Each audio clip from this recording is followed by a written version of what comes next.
Natasha, gadis yang kupuja. Kau bagai bintang kejora, mempersona. Pertama kali bersua denganmu, kau hanya tulis membisu, rambut terurai ke bahu, ku terpaku.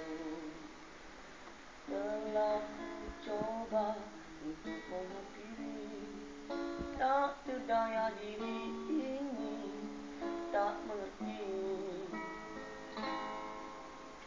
Akhirnya engkau berlalu di situ, hanya memandang padaku, kau hilang bagai anganku.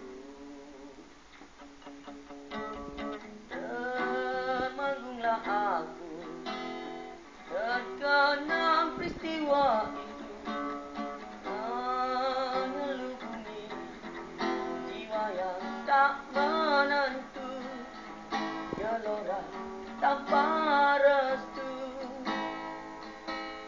Tanpa diduga kau muncul semula, secara tiba-tiba, dengan bingkisan di genggamanmu, kau ulur kepadaku.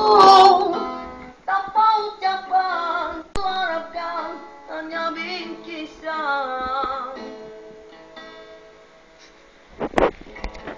Mengertilah aku kandungan bingkisan itu, yang menyatakan dirimu telah berpunya, terbukti semuanya.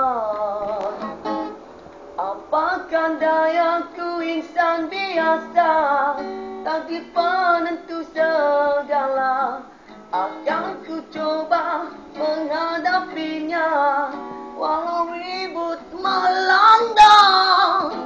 Yang pasti kini aku sendiri dan sendiri lagi. Ibu Natasha, oh indah namamu, cintamu bukan untukku. Semoga kau berbahagia, doaku untukmu sentiasa.